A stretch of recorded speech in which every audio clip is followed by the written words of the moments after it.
All right, ladies and gentlemen, it's Tony Wilson, and I'm here to talk to anybody who is thinking about ending their year off with a vision board that will propel them into next year. I want to break down the difference between a vision board and making a New Year's resolution. Okay, see, oftentimes we make a lot of like lofty goals or things that are really hard to obtain when it comes to New Year's resolutions. So if we have been inactive all year, we say we're going to start working out 5 days a week.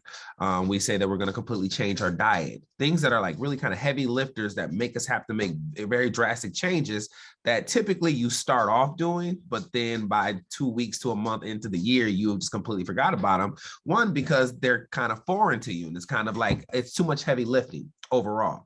And we really want to come up with a vision board that's going to have more goals that are attainable, that are less of the heavy lifting and really kind of still in line with what you're actually able to do.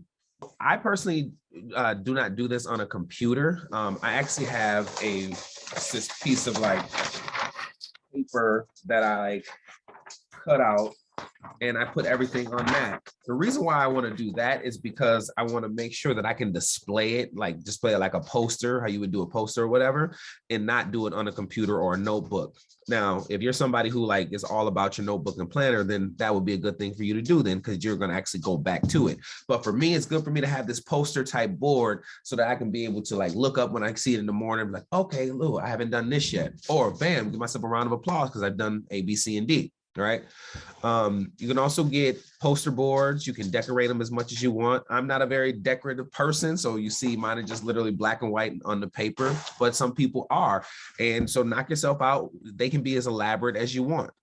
A vision board is something good for you to do on your own, but it's also a living document. So this is something that you're going to be able to edit. You're going to be able to subtract. You're going to be able to add things to it. And what's good about that is it's good to start off on your own, but then to have conversations with loved ones and maybe have some input from them, because you'll find out as you are talking to other people in your life, you'll realize that maybe there are other things that you want to work on. But this year, this is my first year really doing it, because for this year have started a business and I have other kind of different endeavors going on and things with my family that I really wanted to put them into perspective at the end of the year so that I can really have a clear-cut understanding of what I need to focus on next year. Because next year, I feel like it's a good year for me to not just do things the freestyle way that I normally do, but really just have like a concrete set of goals and things that I want to focus on, just so I'm making sure that I'm using precision in my movements for next year.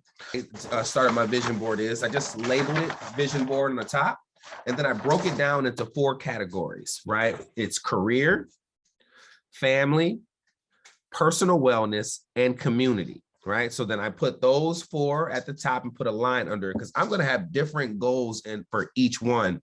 So for career, I started a business, Papa Tony's Hot Sauce.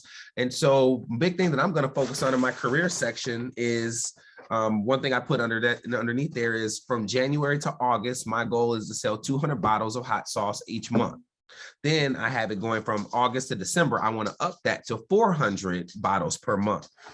So then on a second bullet point, I want to be able to do 1 market per month for selling my hot sauce in the first 4 months. And then I want to up it to 2 months after that. Right. So these are very clear things that I can really work on, right? And this helps me now to be able to manage the logistics around my business, because I know exactly how many supplies that I need, right? I know exactly, I'm setting such goals that they're attainable. They're not too far from what I've already been doing, but it's upping the level so that then once I reach these, I may find out in 2 months, man, I can double and triple those numbers because I've already conquered that.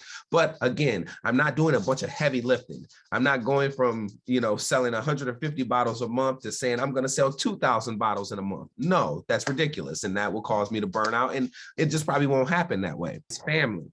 So one thing that I want to do, and my first bullet point is I want to do 3 camping trips in next year. My wife loves to camp. I don't really love to camp, but it's a good thing to be able to do with the family. And I really didn't have as bad of a time when I went last time. So I'm going to make sure that we do at least 3 camping trips. And you know what? We may end up doing more, but at least my goal is to start to prioritize those 3. So when I be able to wake up and look at this, I'll be like, hey, it's been 2 months and we haven't even talked about a camping trip. You know what? Let's get that going. I want to do a weekly family walk. This is something we used to do a lot, but since we moved to Seattle, it's been hard to do with our schedules and whatnot. But we're going to go back to that, doing a weekly family walk. And so that's something that I put on here, right, that I'm going to prioritize, and I'm going to put that in our schedule. And it's something I've already talked to my family about. I want to start to carve out quality time specifically with my wife, and then quality time specifically with my daughter, because that's things that have kind of slipped because last year was super busy. So that's something that I want to make sure that we do. Personal wellness, right? So I am a fan of therapy and support groups and mental health advocacy and whatnot. So I already do a lot of work around that where but I'll talk to you about that in the community section, actually. But I decided some of my bullet points for personal wellness is I want to do yoga weekly, right? I want to do at least one day a week doing yoga. And this is important to me that I chose this because my first thought was like, I should say I'm going to work out more. I'm going to get a gym membership. Then I remembered I don't fucking like working out, right? So I was like, you know what? Don't do that. Do yoga weekly. And that's something that's low lifting. I can get into that. And then I may find out I only want to do it once a month, but I'm doing something with very low lifting, but it's something that's attainable for me. I want to do weekly meditation. So I want to carve out one day a week to start my day off with a little meditation. And also I want to go vegetarian one day a week. And so those are some personal things that I'm going to focus on and that I feel like are very attainable for me. Community, right? So I have career, I got to self my family, personal wellness, but community is a big thing of mine. I do a lot of volunteer work and philanthropy work. I started a program called Rise of the Kings, which is a mental health and wellness support group for Black men. And so we do that weekly, get together with the anti-racism trainer and a life coach. And we really just talk about, dig deep into our childhood traumas and our experience with trauma, just being Black in America. So what I want to do is I really want to step things up with Rise of the Kings. And so because we're growing, our numbers have grown, right? We have 2 meetings with like over 30 members. So what I want to do is I want to create a more sustainable funding measure. So I think I'm going to do a fundraising type of event. I don't know what it is yet, but I want to put that in the plan. So that's my first bullet point. Second bullet point is I want to create a website so that people can be able to go there and look and see what it is and, get all the FAQs for them to be able to be a part of the group if they're interested.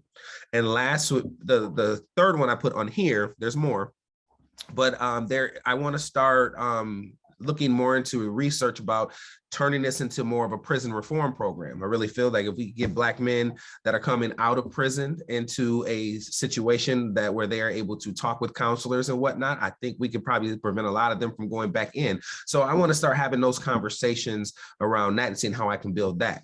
So that's my vision board. And that's the first part of my vision board. Like I said, I have way more, but I'm not going to share everything here.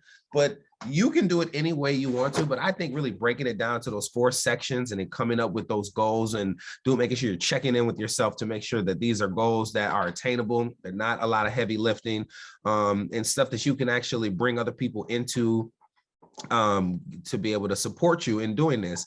I think you'll be able to kick off your 2022 and really just kick butt all year. So that is all I have for you. Thank you all for listening.